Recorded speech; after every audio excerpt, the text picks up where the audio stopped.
Erugtog po at tayo po ay magpapatuloy dito po sa ating pinag-aaralan sa book ng awit. At nandito na po tayo sa awit 105. At ang sabi po dito ay awit sa paggunita sa kasaysayan ng bansang Israel. So, ito po ay paggunita kung kaya expected po natin na madami ito, no? Madami itong babanggitin po dito ng psalmist po na ito. At hindi po binanggit kung sino po yung author, sino po yung gumawa ng awitin po na ito. Hindi po binanggit na si David or yung iba pang mga napag-aralan natin na mga composer, pero meron pong isang psalmist create po nito. So tignan natin kung ano po yung kanyang babanggitin. Sabi po dito sa verse 1 ng Psalm 105, sabi po dito, dapat na si Yahweh, ating Panginoon, ay pasalamatan. So, ang ganda-ganda ng kanyang bungad sa kanyang awitin na sinabi po niya dito, di ba, na nararapat lamang, dapat lamang, sabi niya, dapat lamang na itong si Yahweh, na ating Panginoon, ay pasalamatan. So, ano yung mga, kung si Yahweh ay pasasalamatan, ano yung mga dapat ipagpasalamat, 'di ba, sa kanya? Kapag tayo po ay nananalangin, 'di ba? Kapag tayo po ay nananalangin sa gabi, nagpapasalamat po tayo sa buong maghapon, nagpapasalamat tayo sa ginawa ng Diyos. Tapos pagkagising po natin sa umaga, nagpapasalamat tayo sa pag-iingat sa atin ng Diyos, sa buong magdamag. Diba? May mga ganon sa hinihingi natin yung kalakasan, di ba, na ibibigay ng Diyos sa atin, sa buong maghapon. So, may mga ganon, marami tayong ipinagpapasalamat kapag may mga na-achieve tayo, di ba? Ipinagpapasalamat din po natin yon, di ba, sa Panginoon. So, itong psalmist na ito, sinasabi niya kung dapat na si Yahweh ay papurihan. Ano yung mga dapat si Yahweh ay pasalamatan? Ano yung mga ipagpapasalamat niya, no? So kung ito po ay kwento ng paggunita sa kasaysayan po ng bansang Israel, so marami tayong makikita dito na ipagpapasalamat, di ba, ng psalmist po na ito. Sabi dito, ano ba yung dapat ipagpasalamat? Sabi dito, ang kanyang ginawa sa lahat ng bansay dapat ipaalam. So yung lahat ng mga ginawa ng Diyos ay dapat, sabi dito, ay dapat ipaalam sa lahat ng bansa. Sa lahat ng bansa, no? So pasalamatan siya, tapos yung lahat ng kanyang ginawa, sabi dito, sa lahat ng bansa. Ano ba yung ginawa ni Yahweh sa lahat ng bansa, sa kapanahunan po nila, at maging sa kapanahunan po natin ngayon ay alam din po natin na ang Diyos po na ito ay gumagawa. Ang Diyos na ito ay hindi po tumitigil sa kanyang paggawa. Ano ba yung kanyang ginagawa? Di ba yung ipinapakilala niya, di ba, yung kanyang sarili, patuloy po siya, di ba, na nagliligtas. Marami po siyang kaparaanan, hindi natin makomprehend minsan yung mga kaparaanan po ng Diyos, 'di ba, sa kanyang pagliligtas, sa kanyang pagbabago po ng mga buhay, 'di ba, ng mga tao. Pero siya po ay gumagawa. Isa siyang Diyos na active, 'di ba, sa lahat. Kahit sa na lang, 'di ba, sa mundo na lang, 'di ba, na na kinaroroonan po natin, 'di ba? Hindi po tumitigil yung Diyos sa pagbibigay ng kanyang provision, 'di ba? Yung pagka-create niya ng lahat ng nakikita po natin, maging doon po sa mga hindi natin nakikita. Kahit yung kailaliman po ng dagat, 'di ba? May mga buhay po doon, ano? Grabe lang talaga yung kanyang pagkalikha sa mundo. At hindi lang dito sa mundo na kinagagalawan natin, maging doon po sa kaitaasan, ano? May mga planeta diyan na malalaki, 'di ba? Grabe lang ano yung mind ng Diyos sa pag-create ng naisin po niya or yung kanyang gusto. So sabi dito, siya ay purihin. Anong gagawin kapag siya po ay purihin? Sabi dito, purihin saan? Sa lahat ng kanyang ginawa. Sa lahat ng kanyang ginawa. Purihin siya, pasalamatan siya sa lahat ng kanyang ginawa. Sabi dito, at handugan ng awit, sabi dito, ating papurihan ang kahangahangang mga gawa niya'y dapat na isaysay. Ang kahangahangang gawa niya'y dapat isaysay. So, punong-puno po yung writer po na ito, 'di ba, ng pagkakilala sa Diyos na meron siya. At alam niya kung ano yung dapat po niyang ibigay, 'di ba, sa Diyos na ito, na kanya pong sinasamba. So punong-puno po ito, inuulit-ulit po ito, 'di ba, yung sinasabi po niya na purihin siya. Pinupuri natin yung isang tao kapag may nakikita po tayong maganda, 'di ba? Binibigyan po natin siya ng papuri. So sa Diyos, sa lahat ng nakikita po natin, 'di ba, sa mundo po na ito, ay binibigyan din po ba natin siya, 'di ba, ng papuri. Madalas tao po yung binibigyan po natin ng papuri, ang ganda ng damit mo, 'di ba, yung mga ganon. But did we also say, 'di ba, sa Panginoon na, Lord, salamat sa mga nakikita ko. Salamat na nakakakita ako ng mga bagay na iyong ginawa, 'di ba? Kasi darating ang panahon sayo at sa gusto natin, 'di ba? Hindi na tayo makakakita, 'di ba, ng maayos, no? So habang nakikita pa natin ng maliwanag yung mundong kinagagalawan po natin, no? Maganda na ibalik po natin sa Diyos, 'di ba, yung papuri. Sabi dito, tayo ay magalak, yamang lahat tayo ay tunay na Kanya.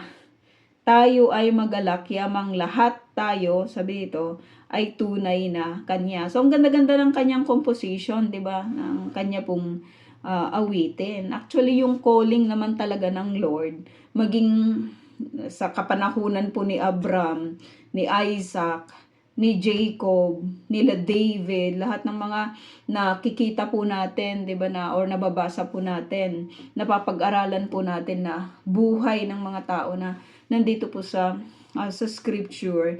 Laging yung kanyang calling ay ganon, 'di ba? Ako yung gawin ninyong Diyos, mag-obey kayo sa akin, 'di ba? At kayo yung aking magiging mga tao, kayo yung aking magiging mga supling, no? Iingatan ko kayo, poprotektahan ko kayo, 'di ba? Hindi ko kayo pababayaan, 'di ba? Ganun po lagi yung kanyang calling at hindi po 'yun nagbabago. So, yung nabanggit ko po kahapon ay kagabi, 'di ba, na hindi nagbabago po yung calling, 'di ba, ng Diyos. Calling for what? Calling for obedience. Laging ganun, no? Ang scripture, kung ang pinaka-central na theme ng scripture is the Lord Jesus Christ, lagi pong nakaakibat po doon yung calling ng obedience.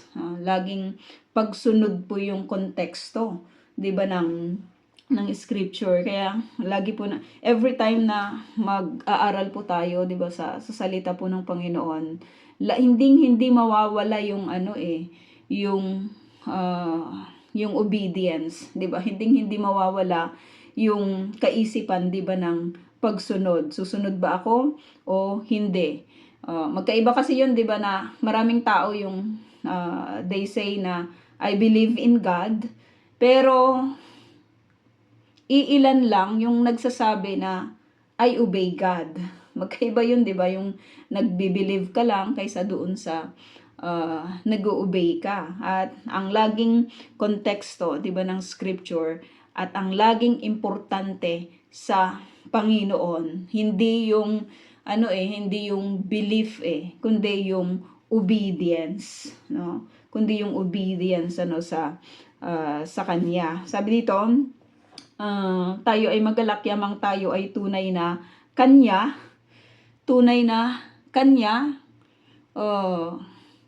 hindi, walang sino man ang pwedeng umari sa Diyos. Pero ang Diyos, pwede po niya tayong ariin kasi tayo po ay kanyang creation, di ba? Siya mismo yung unang nagsasabi, di ba, na kayo ay akin. Kayo ay akin. Ako ang inyong magiging Diyos at kayo ay akin. No? Kayo yung akin. Napakahalaga po 'yun nakikita po natin sa scripture. Sabi dito, ang kanyang pangalan, ang pangalang banal, napakadakila. Ang kanyang pangalan, ang pangalang banal.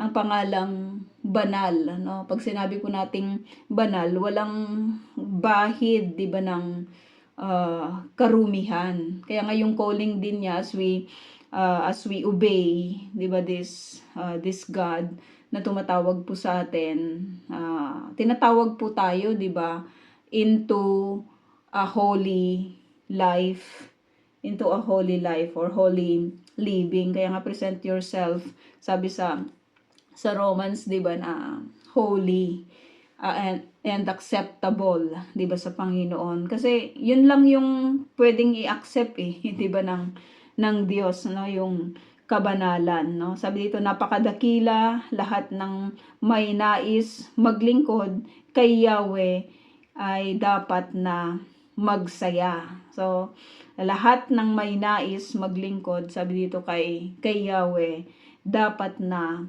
magsaya. Lahat ng may nais. Marami po yung mga walang pagnanais, 'di ba, na maglingkod sa Panginoon kasi sa tingin ng iba, 'di ba, parang wala namang papupuntahan yung kanila pong paglilingkod. Parang nakakapagod yung maglingkod, parang wala namang nangyayari, 'di ba? May mga ganyan na natagpo, 'di ba, sa buhay ng tao, wala namang ipinagkaiba, 'di ba? Magpa-pass by lang naman tayo dito sa mundo na ito. So, just do what the Romans do, 'di ba? Parang ganun yung expression. Pero tayo na nag-aaral, 'di ba, sa salita po ng Panginoon, alam po natin na may malaki pong pagkakaiba, 'di ba, yung maglingkod sa Diyos na ito na atin pong kinikilala, yung Diyos na ito na nagkaloob, 'di ba, ng kaligtasan, no? Hindi lamang sa mga Hudyo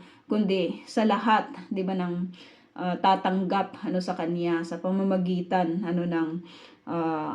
ng pagtanggap, 'di ba, at pagsunod sa Panginoong Hesus. At magkakaroon, 'di ba, ng kasiyahan yung mga tao po na naglilingkod, yung mga tao na nagnanais, 'di ba, na maglingkod sa Diyos na ito. Paano po ba tayo naglilingkod, 'di ba? Yung paglilingkod, yung ibigin natin, 'di ba, kung ano po yung iniibig, 'di ba, ng Diyos na ito, in obedience din, no? Makikita din po natin na sa pamamagitan ng atin pong pagsunod, at dapat, sabi dito, dapat na magsaya, dapat may kasiyahan, no? Maraming nakakalungkot na tagpo sa buhay po ng isang tao, pero sa paglilingkod sa Diyos, sabi po ng psalmist na ito, dapat may kasiyahan, dapat magsaya. Bakit? Kasi worth it naman, 'di ba, yung gagawin nating pagsasakripisyo, dahil ang paglilingkod po na 'yon 'di ba, ginagawa po natin, 'di ba, sa Panginoon. At isa sa pinaka matindi na pwede po nating test, 'di ba, sa ating paglilingkod, 'di ba, sa Panginoon is yung sinasabi, 'di ba, ni Jesus sa New Testament na denying yourself. 'Di ba?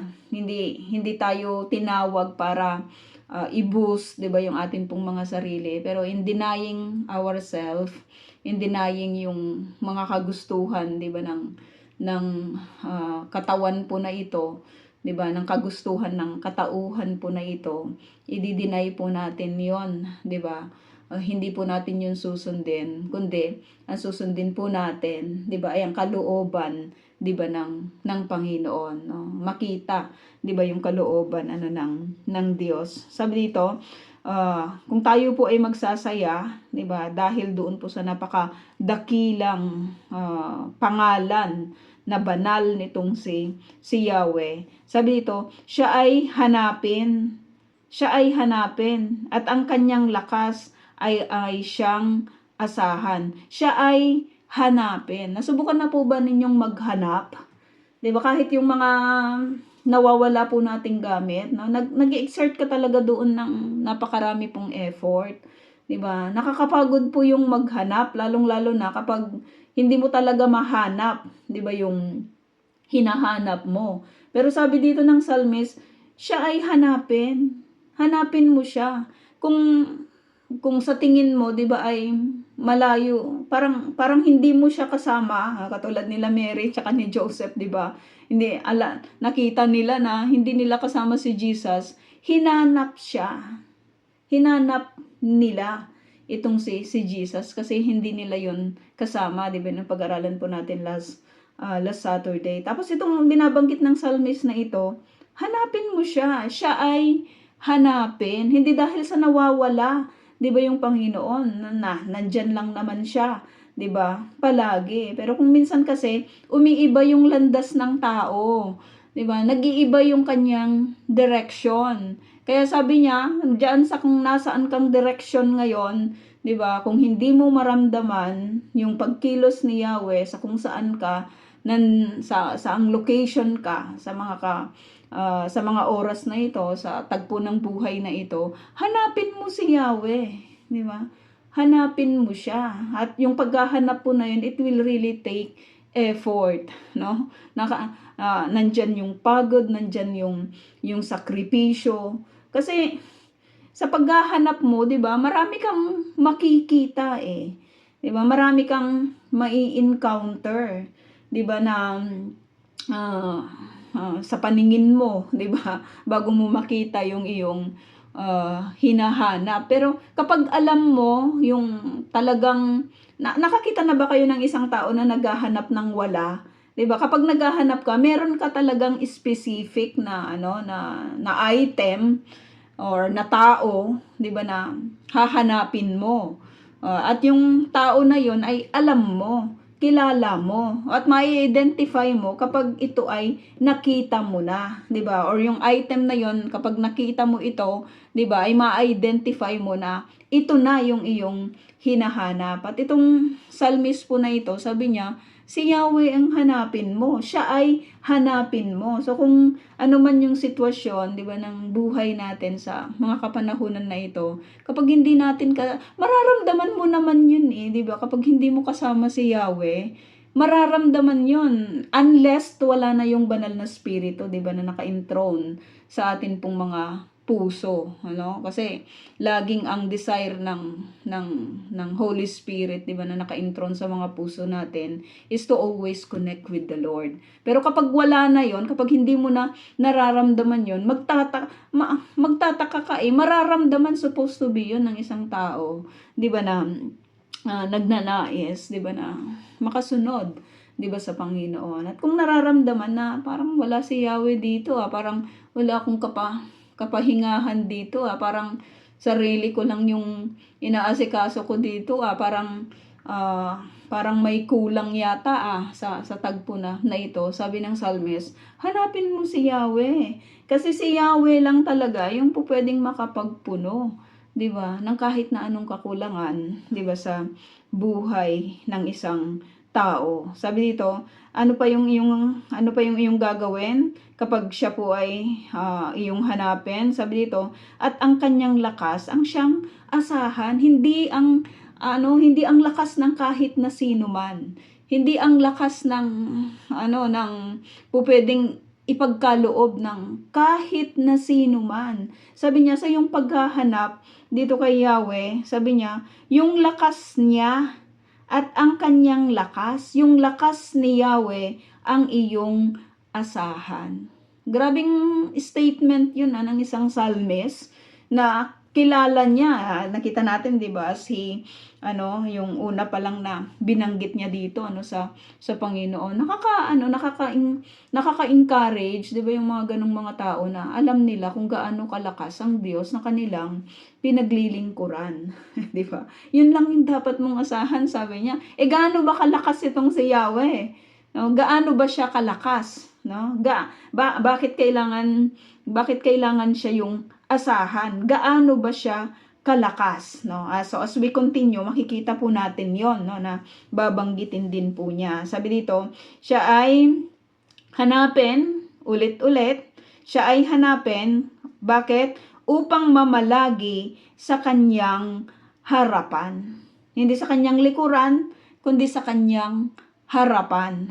'Di ba? Upang mamalagi sa kanyang harapan. Kasi kung mamamalagi tayo, 'di ba, sa harapan ng Lord, kahit naman sa simpleng pagkaunawa, 'di ba? Kapag ikaw ay nasa harapan, 'di ba, ng Panginoon, nakikita lahat ng Diyos 'Di ba, yung iyong ginagawa, napoprotektahan ka niya. Kung magtatago ka, since kung nasa likuran ka, 'di ba, ng Diyos, pwede naman 'yon, siya po yung mangunguna. Pero sabi po dito, pagdating sa battle, dapat si Lord yung nangunguna. Pero dito, pagdating sa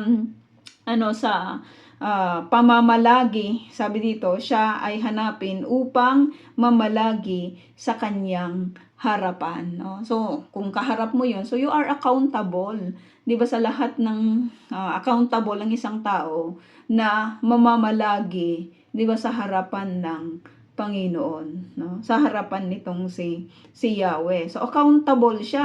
Ang lesson na makikita po natin dito, yung accountability ng isang tao, 'di ba, na haharap sa Panginoon. Sabi dito, ating gunitain ang kahangahangan niyang mga gawa. So binanggit ko po kanina, ano ba yung kanyang mga gawa, 'di ba? Paano ba niya dinidisplay, 'di ba, yung kanyang lakas? So sabi ng psalmist, gunitain nga natin yung mga kahangahangan niyang gawa. Sabi dito, ang kanyang paghatol, gayon din ang kanyang ginawang himala. So yung paghatol niya, yung kahangahangan niyang gawa, yung mga himala na kanyang ginawa. Sabi dito, ito'y nasaksihan ng mga alipit, anak ni Abraham. Gayon din ang lahat na anak ni Jacob na kanyang hinirang. So matandaan natin, mga kapatid, na itong si Abraham ay hindi naman talaga siya Hudyo, 'di ba? Nung siya po ay tinawag ng Panginoon, nung siya ay tinawag ni Yahweh, isa siyang siguro sa kapanahunan natin ngayon, pwede nating sabihin na isa siyang sa Chaldean siya, 'di ba? Chaldeans, isa siyang Arabo, kumbaga sa kapanahunan po natin ngayon. Pero tinawag siya ng Diyos Sabi ng Diyos sa kanya, 'di ba, na umalis ka diyan sa lugar ng iyong mga magulang, sa lugar ng iyong mga kamag-anak, sa lugar ng iyong mga kaibigan, 'di ba? At dadalhin kita doon sa lugar na aking ipapangako, 'di ba, sa iyo. So tinanggal po siya doon at pinangakuhan na sabi niya, ang iyong magiging mga offspring ay kasindami ng mga buhangin, ng mga stars, 'di ba, sa kalangitan. So bakit siya tinawag, no? Bakit siya tinawag? Upang i-display ng Diyos, 'di ba, yung kanyang character, yung kanyang goodness, 'di ba? yung kung sino siya. Alam mo yon, tinawag siya doon, tinanggal siya doon sa lugar na kung saan ay supposed to be comfort place po niya na iyon, pero itinangi siya, 'di ba, ng Diyos for the purpose, 'di ba, of living his life na maging glory or maging kapurihan, 'di ba, ng Diyos na tumawag sa kanya. So kahit tayo na din ng mga Kristiyano, 'di ba? Tinawag tayo ng Diyos na maglingkod sa kanya hindi upang makilala tayo, 'di ba, sa mundo na ito, kundi isabuhay natin kung ano yung nais, 'di ba, ng Diyos na ito na tumawag sa atin. So it's the same thing. Dito po kina Abraham, kina Isaac, at maging dito po kina Jacob. Na doon po sa pagkatawag nila, 'di ba? Nakita po natin kung paano po provide ng Lord ang mga pangangailangan nila, kung paano po sila prinotektahan, kung paano po dinisplay ng Diyos yung kanyang goodness, yung kanyang mercy, 'di ba? Yung kanyang pag-ibig. So ang dami po nating nakita doon, 'di ba? Na kahit pa doon po sa kanilang journey, kahit nung itong si Abraham ay nagdo-journey pa, 'di ba? Papunta doon sa ipapakita sa kanya or ibibigay sa kanya ng Diyos na lupain. Napakarami pong hardship doon, pero nakita nitong si Abraham yung provision, 'di ba? Yung pag-ibig ng Diyos na tumawag sa kanya. yung kalakihan ng Diyos, 'di ba, na tumawag sa kanya. Actually, yung ibibigay niyang land, 'di ba? Dito po kay Abraham ay land ito ng may mga sinaunang tao na nakatira dito sa Canaan, 'di ba? May mga ilang nations yung mga nakatira na dito sa lugar na ito. May mga nakatira ng mga tao, pero pinalayas po sila ng Diyos sa lugar na ito, 'di ba, ng Canaan, sapagkat hindi sila naging karapat-dapat sa Diyos, 'di ba? Tinanggal yung mga lahat ng mga nations, 'di ba? Lahat ng mga nakatira dito ng mga Canaanites dito sa lugar na ito, kasi hindi umaakma, 'di ba, yung kanilang yung kanilang buhay doon sa naisin ng Diyos. Kaya tumawag siya ng iba, 'di ba? Ni-replace niya sila dito sa alam mo yon, tinanggal yung mga tao na ito at pinatira itong lahi, 'di ba, ni Abraham, ni Isaac, at saka nitong si Jacob. So makikita lang po natin dito, mga kapatid, na ang tunay na may-ari, 'di ba, ng lahat is ang Diyos. At kung nais niya na tanggalin ang mga nations, palitan yung mga nations na hindi tumutupad, 'di ba, sa kanyang nais, magagawa po niya 'yon, 'di ba, kung kanya po itong nanaisin. Pero sabi dito ng psalmist na ito, nasaksihan ng mga alipit anak ni Abram, ganoon din ang lahat ng anak ni Jacob na kanyang hinirang. Ang alin? Yung mga kamanghamanghang gawa nitong si Yahweh, 'di ba, na tumawag sa kanila. Sabi dito, ang Diyos na si Yahweh, verse 7, ang Panginoon, siya ang ating Diyos. Sa kanyang paghatol ang nasa saklaw, buong sinukob.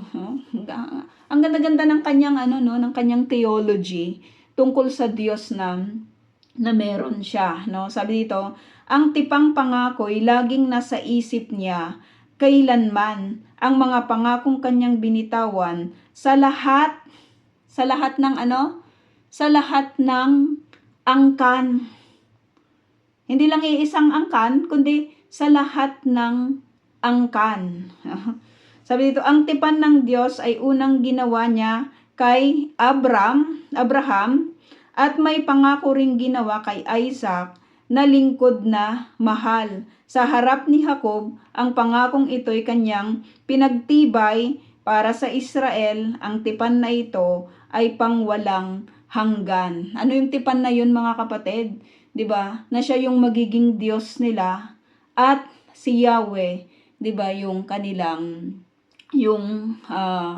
siya yung magiging Diyos ng mga tao po na ito, at si Yahweh din, 'di ba, ay aariin po silang kaniya. So ganun po lagi 'yon, ano, na laging nakaakibat pa rin po doon yung pagsunod kay Yahweh. Kasi siya yung tumawag siya yung nagbigay, 'di ba, sa kanila. Lagi, hindi ko kayo iiwan, hindi ko kayo pababayaan. Sabi niya, kung kayo ay susunod. Laging may ganun, 'di ba? Kung kayo ay susunod, kung kayo ay tatalima, 'di ba, sa aking mga ipinag-uutos sa kanila. At lagi nating nakikita na sa obedience, 'di ba, may blessing, na sa disobedience laging may cursing, no, laging may kaparusahan. Sabi dito, sa harap ni Jacob, ang pangakong ito ay kanyang pinagtibay para sa Israel. Ang tipan na ito ay pangwalang hanggan, no? Pangwalang hanggan. Hindi 'yun nawawala. No, ang pinaka-central theme, uulitin natin, ng scripture, or ang pinaka-central theme, 'di ba, ng Diyos na nais niyang ipakita magmula pa dito po sa Old Testament hanggang sa New Testament is yung Savior, 'di ba, na the Lord Jesus Christ. Yun po yung purpose kung bakit niya tinawag itong si Abram, 'di ba? Bakit siya nagbigay ng kanyang covenant, 'di ba, sa mga tao na pinag-aaralan po natin. Kasi dito makikita, or dito magkakaroon, 'di ba, ng tagapagligtas. Walang iba kundi si Kristo. Kaya kahit sa pag-aaral po natin ng New Testament, napaka-importante na lagi po nating pinapag-aralan yung mga kung saan galing, 'di ba, yung Panginoong Jesus. Kasi after na dumating, after na namatay, 'di ba, ang Panginoong Jesus, sabi po ni Paul, 'di ba, ang mga Hudyo at mga Hentil ay wala nang pinagkaiba, na kailangan ng bawat isa, 'di ba, ang Mesaya, si Kristo. Kasi siya lang talaga yung binigay ng Diyos upang magkaroon, 'di ba, ng restoration ang relationship ng tao, 'di ba, sa Diyos, kahit ano pang lahi, 'di ba, ng bawat isa. Kaya kung makikita po natin, 'di ba, sa lahat ng panig ng mundo na kung saan ipinapangaral, 'di ba, ang mabuting balita ng kaligtasan, 'di ba, sa pamamagitan ni Kristo, patuloy na kumikilos ang Diyos. Patuloy na nagbabago siya, 'di ba, ng buhay ng mga tao. Patuloy siyang umaabot kahit sa ang panig ng mundo. Kaya nga kung nagkakakita-kita, 'di ba, yung mga mananampalataya, meron lang talaga silang isang espiritu. Yun po yung makapagbigay, 'di ba, ng kapurihan sa Diyos na ito, no? Sabi dito, sinabi ng Diyos, ang lupang Kanaay, ikaw ang kukuha bilang bahagi mo sa aking pangako na ipapamana, no? So pinalayas ng Diyos ang mga Canaanite sa lugar na ito at ipinangako niya dito kay Abram, 'di ba, yung lupain na ito. Pero sabi niya, Abram, kailangang sumunod kayo sa akin. Kailangang ituro nyo ito. Laging ganun, 'di ba? Ituro nyo. Alin ang ituro nyo? Ang tungkol sa Diyos. 'Di ba? Ang tungkol sa pag-ibig ko sa inyo, ang pagkatawag ko sa inyo. Laging ganun, no? Ituro nyo. Kilalanin ninyo na ako ang Diyos na tumawag, 'di ba, sa inyo, no? Sabi dito, nang panahong iyon sila ay iilan, hindi pa marami, kaya sa lupaing tinirhan nila hindi nanatili. Tulad nila noon ay taong lagalag na palipat-lipat, kung saang lupalop, mga kaharian sila napasadlak. Sino man ay hindi niya tinulutang sila'y alipinin. Ang haring magtangka na gumawa nito ay pananagutin. Kahit nung walang-wala pa sila, iningatan po sila, 'di ba, ng Diyos. Yung paglalakbay ni Abram patungo sa promised land, pinotektahan siya, 'di ba, ng Diyos laban doon po sa mga tao na po pwedeng makaharm sa kanya. Kahit yung kanyang asawa, 'di ba, may mga pagkakataon na kahit si Rebecca, no, may mga pagkakataon na nagugustuhan siya ng mga kings na mga nadadaanan nila, 'di ba, na mga bansa, pero pinotektahan sila, 'di ba, ng Diyos. Pinotektahan sila na hindi po makuha, 'di ba? Instead na doon po sa kanilang paglalakbay lalo pa silang blines, 'di ba, ng Panginoon sa pamamagitan ng mga tao na kanila pong na-encounter along the way. Sabi dito, ang sabi ng Diyos, di dapat apihin ang kanyang hinirang, ang mga propetang mga lingkod niya'y hindi dapat saktan. So protection pa rin. Kaya nga sa mga cold, 'di ba, na mga servant ng Lord, siya po yung magpo-protect sa kanila.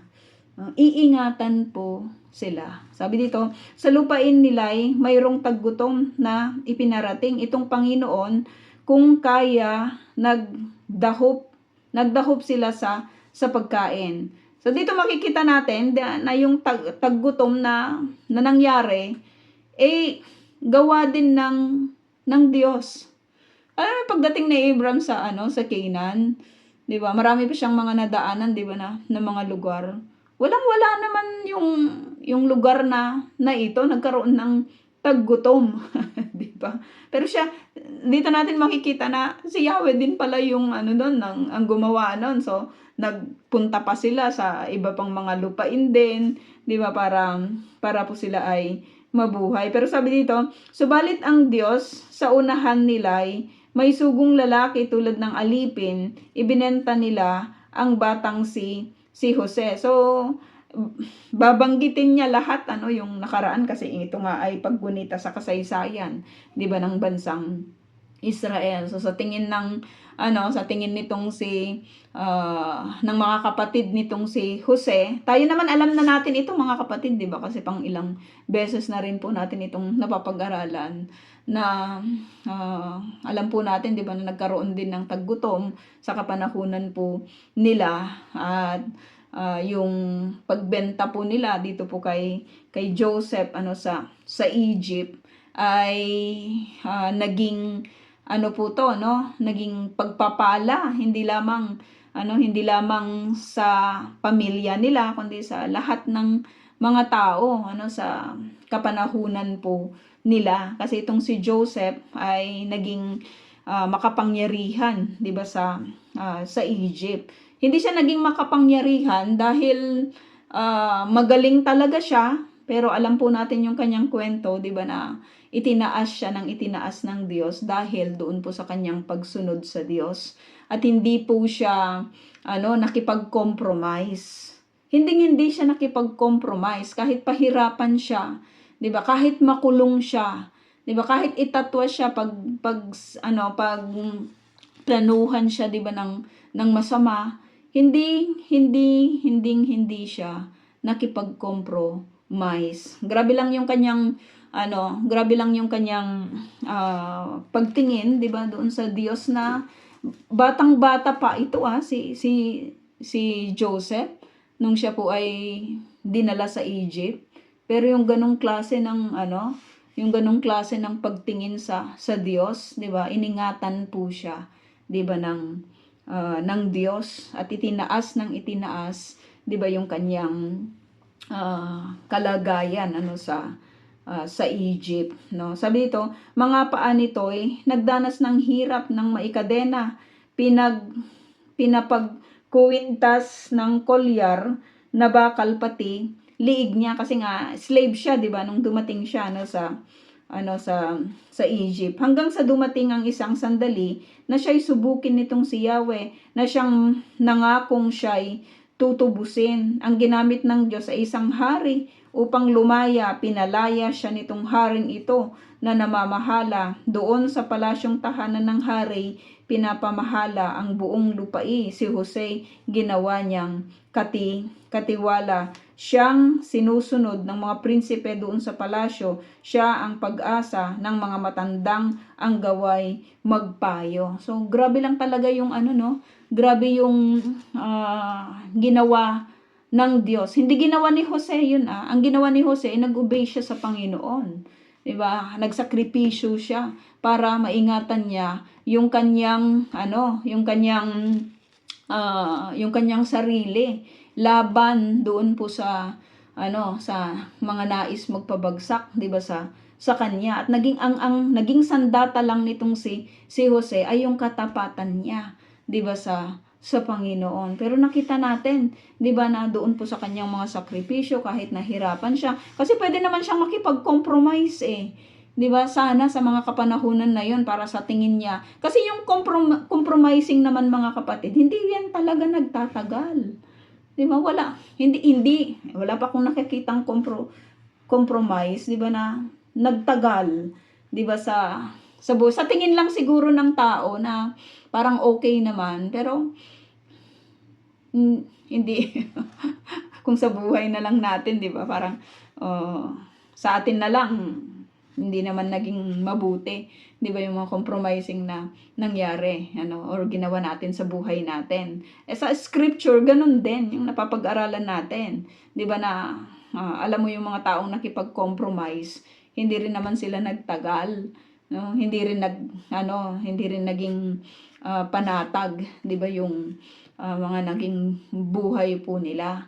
Pero itong si Joseph, dahil hindi siya nakipag-compromise, 'di ba, nanatili siya doon sa kanyang pagkilala sa Diyos na meron siya. Iningatan niya yung kanyang sarili, iningatan niya maging yung kanyang pagsamba, 'di ba, sa Diyos. Grabe yung pag-angat, 'di ba, ng kanyang katungkulan, no? At naging pagpapala po yung kanyang buhay. 'Di ba? Hindi lamang sa Egypt kundi maging doon po sa mga karatig na lugar, at lalong-lalo, 'di ba, na benefit po, 'di ba, yung sarili po niyang pamilya. Sabi dito, sa bansang Ehipto, itong si Israel ay doon nagpunta. Sa lupain ni Ham, ang nunong si Jacob ay doon tumira. Ginawa ni Yahweh ay kusang pinarami ang kanyang hinirang, pinalakas ito higit pa sa lakas ng mga kaaway. Tinulutan niyang doon sa Ehipto, sila ay itakwil, ipinabusabos at pinahirapan ng gawing alipin. So, tinulutan niya, 'di ba? Tinulutan niya na mangyari, 'di ba? Kung ano man yung nangyari sa mga Israelita. Sabi dito, saka inutusan itong si Moses, sinugo ng Diyos. So, alam din po natin yung kwento nitong si Moses. Sinugo rin niya si Aaron, ang piniling lingkod. Sa bansang Ehipto'y maraming himalang ginampanan sila. Sa utos ng Diyos, maraming himalang doon ay nakita. So, lagi pa rin ang Diyos, 'di ba, yung pinakabuod, 'di ba, ng kwento or ng kasaysayan din nila sa Egypt nung sila po ay nasa Egypt. Kasi pagkamatay po nitong si Joseph, 'di ba, dun sila sinubok talaga, 'di ba, yung mga wala ng pagkakilala, yung mga kings na hindi na nila alam, 'di ba, hindi na nila binibigyan ng importansya yung ginawa po ni Jose, 'di ba, sa Egypt, na dumating. Sabi dito, tinulutan, no? Mabuti na lang at binanggit ng psalmist din na ito, na tinulutan ito ng Diyos na mangyari sa kanila. Sabi dito, ang isang ginawa niya ay pinadilim sa buong lupain. Ang ginawang ito'y hindi inintindi ni hindi pinansin. Ang ilog, ito yung mga salot na ginawa, 'di ba, ng Diyos sa Egypt. Ang ilog at batis ay kanyang ginawang dugong dumadaloy, pawang nangamatay, ang lahat ng isdang dooy lumalangoy, napuno ang mga palakang, kay rami ang buong lupain, maging mga silid ng mahal na hari ay may palakarin. Sa utos ng Diyos ay maraming niknik ang buong sumipot, sa lahat ng dako, kay rami ng langaw, gayon din ng lamok. Sa halip na tubig ay maraming yelo ang nagsilbing ulan. Ang kulog at kidlat ay salabat nilang nasaksihan. Ang mga ubasan, mga punong kahoy katulad ng igos, ay kanyang nilagas, mga bunga nito'y hindi na nahinog. Isang utos lamang at biglang dumating ang maraming balang. Langit ay nagdilim, sa dinami-rami ay hindi mabilang. Lahat ng gulayin at mga halaman sa buong lupain sinira ng balang. Mga bunga nito ay kanilang kinain. Ang mga panganay sa buong Ehipto ay kanyang pinatay. Kaya sa Ehipto noon ay naubos ang mga panganay. So alam po natin to, napag-aralan na rin po natin ito mga kapatid, di ba, na ang lahat ng mga salot na ginawa ng Diyos sa bansang Ehipto ay pagsampal din doon sa mga dinudiyos ng Egypt, no? Kasi may mga Diyos sila sa Nile River, may mga Diyos sila ng tungkol sa nangangalaga, di ba, ng buhay ng mga panganay, may mga Diyos-Diyosan po sila, pero lahat yon, hindi po yun lahat gumana nung si Yahweh na, di ba, yung nagbigay sa kanila ng salot. So ang bida pa rin is si Yahweh.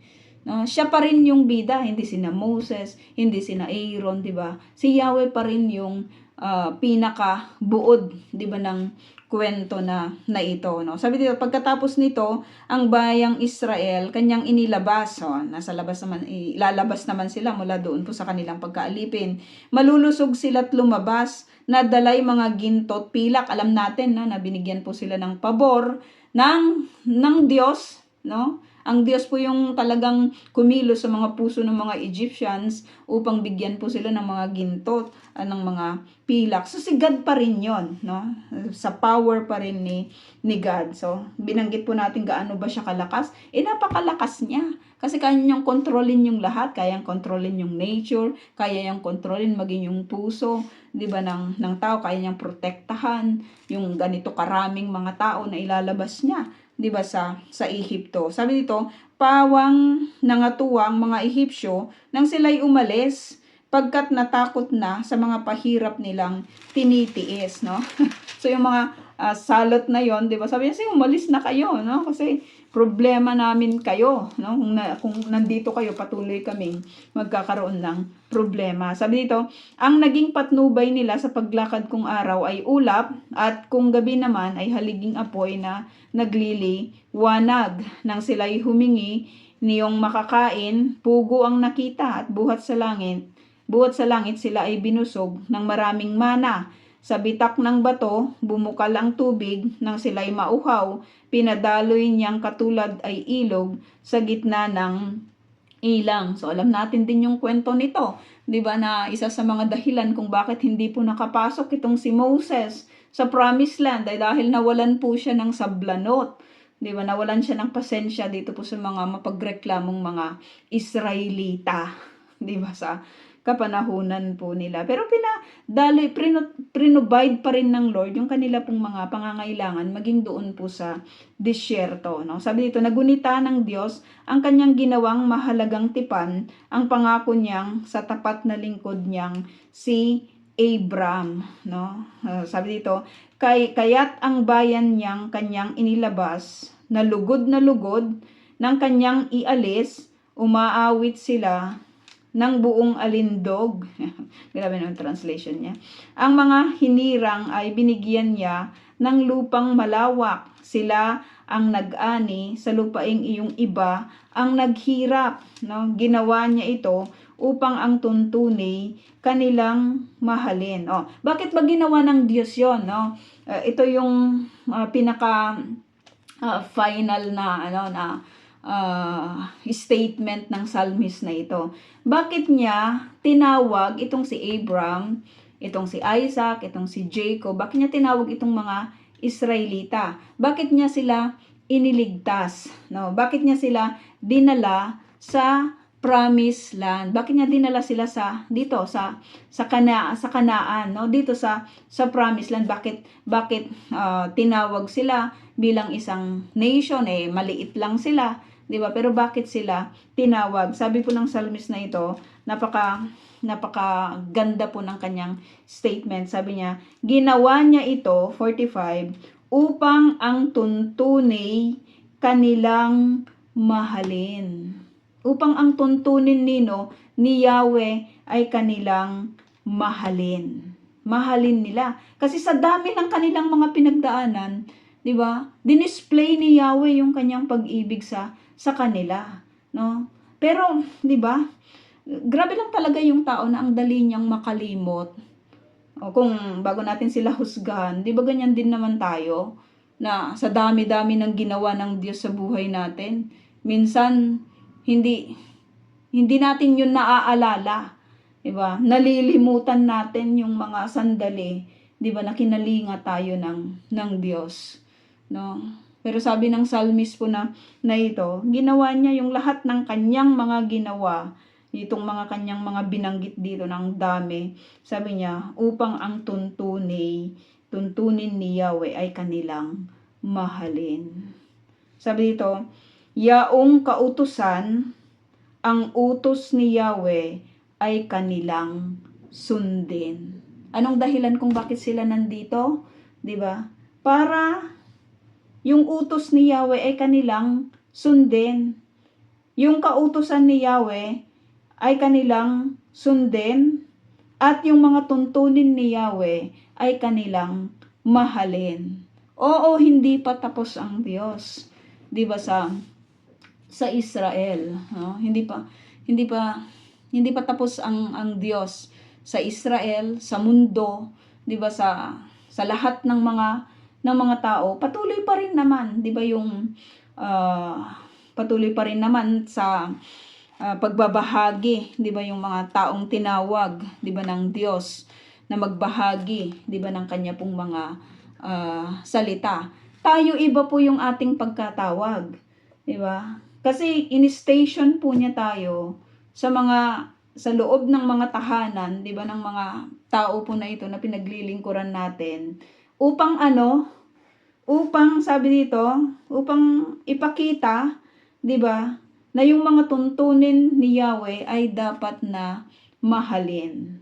No, upang yung kanyang mga kautusan ay dapat na sundin. So napakalaki po ng ating role din, 'di ba, na ginagampanan, 'di ba, sa lugar po na ito, no?